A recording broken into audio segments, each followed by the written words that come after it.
આજે 22મો એપિસોડ અને તારીખ છે 25 જૂન 2026 અને ગુરુવારનો આ નવો દિવસ. પ્રભુનો આભાર માનીએ છીએ. આપણે ગઈકાલે જોયું હતું કે યોહાન કહે છે કે હું બહુ રડ્યો, કેલિયો શબ્દ મોટેથી રડ્યો, બધા લોકો જોઈ શકે એવી રીતના રડ્યો એમ કે છે. કેમ રડ્યા? કારણ કે જે ઈશ્વર પિતાના હાથમાં જે ઓળિયું હતું એ ઓળિયું ખોલવાને માટે કોઈ શક્તિમાન નહોતું. ત્યારે યોહાન કહે છે મારે તો જાણવું છે આ ઓળિયામાં શું લખેલું છે, પરંતુ કોઈ સમર્થ નથી. માટે કે છે હું જોરથી રડ્યો. અને એ વખતે પેલા વડીલોમાંના એકે કહ્યું કે યોહાન તમે રડશો નહીં. જે યહૂદાના કુળનો સિંહ અને દાઉદનું થડ, એ આ ઓળિયું ખોલવાને માટે શક્તિમાન છે. અને ત્યારે યોહાનને સારું લાગ્યું. હવે 7મી ને 8મી કલમ, પ્રકટીકરણ 5, 7 ને 8. તેણે જઈને રાજ્યાસન પર બેઠેલાના જમણા હાથમાંથી ઓળિયું લીધું. તેણે એટલે પેલું જે હલવાન જોયું, 7 આંખો, 7 શિંગડા, સામર્થ્યવાન, જે બધું જ જાણે છે, એ હલવાન ત્યાં મરણ પામેલું હોય એવી રીતના ત્યાં હતું. અને એણે જઈને હલવાને એટલે પ્રભુ ઈસુ ખ્રિસ્તે ઈશ્વર પિતાના હાથમાં જે પેલું ઓળિયું હતું એ લીધું એમ લખ્યું છે.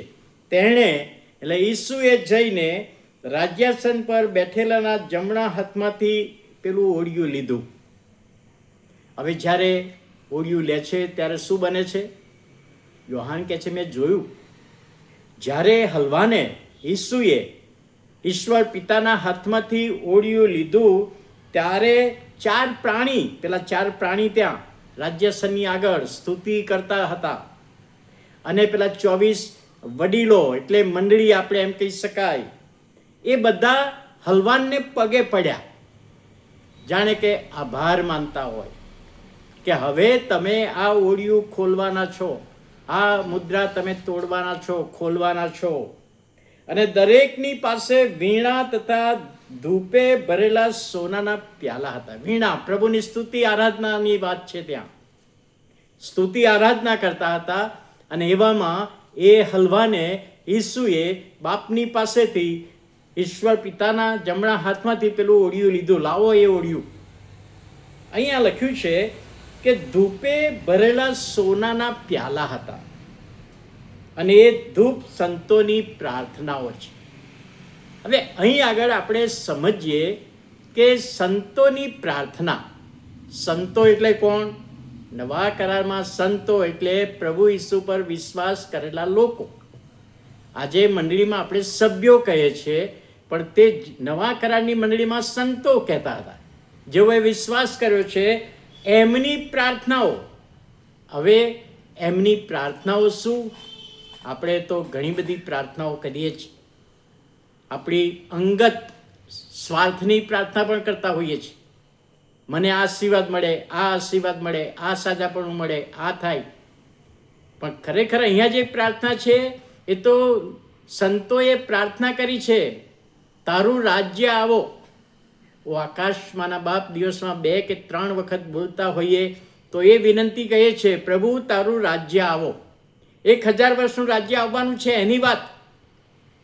એ સંતોએ જે પ્રાર્થના કરી છે એ પ્રાર્થના કે છે અહીં આગળ ધૂપ તરીકે ચઢાવવામાં આવી. અહીં લખ્યું છે ધૂપે ભરેલા સોનાના પ્યાલા. અને એ ધૂપ સંતોની પ્રાર્થનાઓ છે. એટલે એ પ્રાર્થના ગીતશાસ્ત્ર 141મો અધ્યાય અને બીજી કલમ.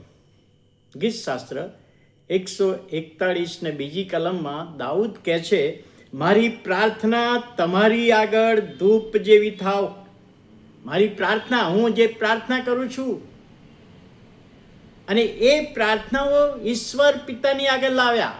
આજે આપણે જ્યારે પ્રાર્થના કરીએ છીએ ઈશ્વર પિતાને, અને કોના નામમાં માગીએ છીએ? છેલ્લે બોલીએ છીએ પ્રભુ ઈસુ ખ્રિસ્તના નામે અમે માગીએ છીએ. પ્રભુ ઈસુ ખ્રિસ્તના નામમાં માગીએ છીએ અને પછી આમેન કહીએ છીએ.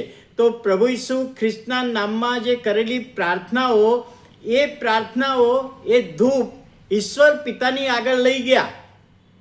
પિતા, આ પ્રાર્થના મારા નામમાં કરવામાં આવી છે, તારું રાજ્ય આવો, અને એ પ્રાર્થના તમે સ્વીકારીને એનો જવાબ આપો. એવો કહેવાનો ભાવાર્થ અહીંયા બહુ સાદી રીતે સમજાવું છું તમને. એ પ્રાર્થનાઓ, આપણી આજની કરેલી પ્રાર્થનાઓ વ્યર્થ જવાની નથી. ઈશ્વર પિતાની આગળ એ પ્રાર્થનાઓ રજૂ કરવામાં આવશે, અને અહીં આગળ કહે છે કે એ પ્રાર્થના અર્પણ કરવામાં આવી. ઓડિયું લીધું. હવે ઓડિયામાં શું લખ્યું છે એ હવે પછી ખબર પડશે, પણ કે છે પ્રાર્થનાઓ. તો આપણે આજે જે પ્રાર્થના કરીએ છીએ, પ્રભુ તમારું રાજ્ય આવો, એ આવવા માટે આ ઓડિયું ખોલશે, પછી એની પ્રોસેસ શરૂ થશે. એમ કહેવાય, પ્રભુ આ પ્રાર્થનાઓ મારા નામમાં કરેલી છે, હું તમને અર્પણ કરું છું, અને આ પ્રાર્થનાનો જવાબ હવે આપો. તારું રાજ્ય આવો, તો રાજ્ય આવવા સંબંધીની વ્યવસ્થા કરો, એમ કહેવાય સાદા સરળ શબ્દોમાં. હવે 9મી અને 10મી કલમ ત્યાં લખ્યું છે, તેઓ નવું કીર્તન ગાતા કહે છે કે તું ઓડિયું લેવાને તથા તેની મુદ્રા તોડવાને યોગ્ય છે. આ 4 પ્રાણીઓ, પેલા વડીલો, એ નવું કીર્તન, સ્તુતિનું ગીત ગાતા કહે છે, ઓડિયું લેવાને અને તેની મુદ્રા તોડવાને તમે એકલા જ લાયક છો. કેમ? એની લાયકાત શું છે? કેમ કે તમને મારી નાખવામાં આવ્યા હતા.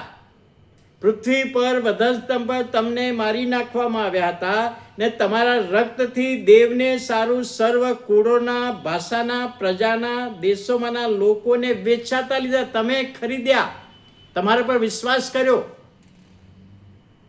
અને અમારા દેવને સારું તેમને રાજ્ય તથા યાજકો કર્યા છે. આપણે પ્રભુ ઈસુ ખ્રિસ્તને સ્વીકાર્યા છે, માટે દેવના, પ્રભુના બાળકો તો બનીએ જ છીએ, પણ કે છે યાજકો તરીકેનું સ્થાન આપ્યું છે.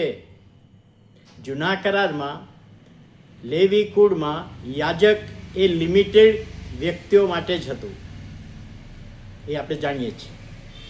પણ અહીં આગળ પ્રભુ ઈસુ ખ્રિસ્ત કહે છે કે તમે પ્રભુ ઈસુ ખ્રિસ્ત પર વિશ્વાસ કરો છો, તો હવે દેવના બાળકો તો ખરા જ, યોહાન 1:12 પ્રમાણે, પણ અહીંયા કહે છે તમે હવે યાજક બનો છો. પિત્તર પણ એ જ કહે છે ને, તમે રાજમાન્ય યાજક વર્ગ છો. રાજમાન્ય યાજક વર્ગ તરીકેનું સ્થાન આપણને આપ્યું છે. એટલે કહે છે, અને અમારા દેવને સારું તેમને રાજ્ય તથા યાજકો કર્યા છે, અને તેઓ પૃથ્વી પર રાજ કરે છે. પૃથ્વી પર રાજ કરે છે. પ્રભુના વચનોમાં એ ખાતરી આપવામાં આવી છે. ઓડિયું લેવાને માટે તમે સમર્થ છો. એ ઓડિયાની 7 મુદ્રા એક પછી એક ખોલવાને માટે પણ તમે સમર્થ છો, કારણ કે તમે જ સમગ્ર માનવજાતના ઉદ્ધારને માટે વધસ્તંભે મરણ પામ્યા છો. બીજું કોઈ મરણ પામ્યું નથી, આ રીતનું કોઈ ઉત્થાન પામ્યું નથી. એટલે તમે જ સર્વશક્તિમાન છો, અને તમે જ યોગ્ય અને લાયક છો. અને આ સ્તુતિના નાદ કરે છે પ્રભુની આગળ, ઈશ્વર પિતાની આગળ સ્તુતિના નાદ કરે છે. કેમ? કે હવે 1000 વર્ષનું રાજ્ય આવશે. હવે પૃથ્વી પરના સંતોની જે પ્રાર્થનાઓ છે, પ્રભુ તમારું રાજ્ય આવો, એ આ મુદ્રા ખોલશે, પછી એ જાણે કે ધીમે ધીમે ધીમે એ 1000 વર્ષના રાજ્યની શરૂઆત થાય છે. એટલે સ્તુતિ અને આરાધના કરે છે. પ્રભુની સ્તુતિ અને આરાધના કરે છે કે હવે 1000 વર્ષનું રાજ્ય, પૃથ્વી પરના સેવકો, વિશ્વાસી ભાઈ બહેનોએ જે પ્રાર્થના કરી છે, અને એ પ્રાર્થના હવે સાંભળવામાં આવશે. જે અર્પણ કરવામાં આવી, પ્રાર્થનાના ધૂપ અર્પણ કરવામાં આવ્યા, એટલે પ્રાર્થના અર્પણ કરી તો એ પ્રાર્થના હવે સાંભળવાની શરૂઆત થશે.